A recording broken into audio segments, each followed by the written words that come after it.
My name is Kayleigh. I'm from the pueblos of Santa Clara and Sleta. I grew up on the Santa Clara Pueblo Indian Reservation, which is outside of Espanola, down the hill from Los Alamos. I grew up mostly outside during the course of my childhood.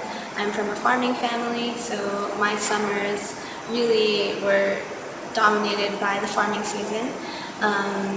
I spent a lot of time with my dad and my brother and our family out in the fields growing corn, beans, squash, chili, different varieties of melons, pumpkins, sticking mostly to the traditional crop that we still grow in the pueblos, as well as just kind of using that place as sort of my playground. Some of my earliest memories are of being with my brother and making mud pies and having mud fights, stomping around in the irrigation ditches that we have, playing at the river. When you're from a reservation, where I'm from, your playground is the outdoors. And so I learned a lot of my most central values, I think, from just being outside and being part of the natural landscape of where I'm from. I'm really lucky also to be from a land that's very diverse. So we have the river riparian ecosystem to the desert, and we also have a mountain zone within our reservation. And we unfortunately lost a lot of that in a wildfire in 2011, but when I grew up, I had the privilege of spending a lot of time up there, being at the lakes, fishing, picking strawberries, gathering wild plants out there, just playing in the forests and in the water. So my childhood growing up was just a lot of memories of being outside, and especially being outside with my family. And I think that's a big part of my community and where I'm from, is that we have a very deep connection to our homelands. And we live land-based lifestyles. And so those kind of values are who I am. Some of the most important traditions to me revolve around womanhood and about being connected to land. So both of those are very much part of my decisions as to what I'm wanting to do, and the things that I choose to engage in outside of my schoolwork. Everything for me centers on the core values that you're taught as a Pueblo woman. And a lot of that centers around just your mannerisms and the things that you choose to protect. And so being respectful, being a steward, being a good sibling or a good auntie, helping others when they need help, those are all foundational to being Pueblo. And also that translates directly into how we treat the environment and how we protect our land and natural resources.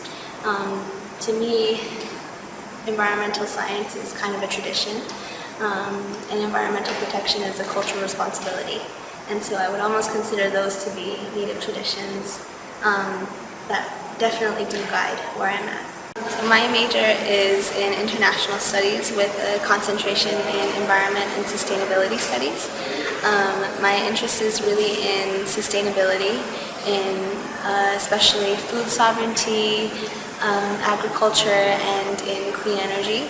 I'm really interested in how internationally, especially, different tribes are employing strategies to secure sustainable futures for their communities, what methods that they're using, especially to integrate traditional science with contemporary methods of achieving sustainability, not only within energy and in food, but within water conservation, with land restoration, and all of these sort of pressing issues that are coming up within this moment in time.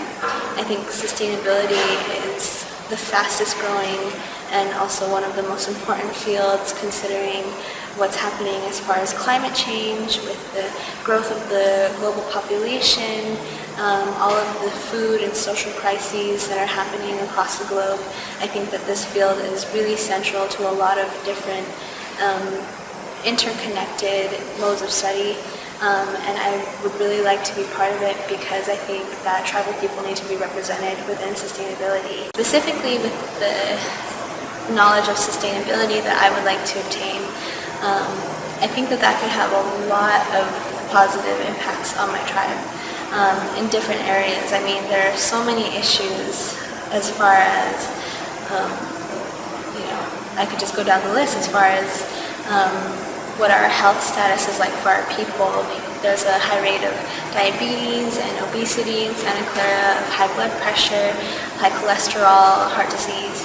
I think that if we were able to return to some of our food knowledge in creating systems within Santa Clara where people are not having to resort to eating unhealthy foods, where we still have that community that shares with each other and that generates its own food. I think that would be very positive in terms of the health status of my people. It's said that a nation is not sovereign without its own food supply, and I think that's very true. We also are situated within an extractive landscape in Santa Clara Pueblo. We are within northern New Mexico, which is an oil and gas hotbed, but we are also part of the nuclear chain in New Mexico. We're just down the hill from the only nuclear facility that produces weapons in New Mexico. And so Los Alamos National Labs is infamous for having created the atomic bombs that were used in World War II, the only atomic weapons that have been used against people. And that was all done on top of an ancestral mesa for us. And those impacts still are very prominent within my community. I don't think we've even begun to realize just how much we're impacted by that. And so part of what I do is I am really passionate about environmental protection and about remediation and community education, really, because,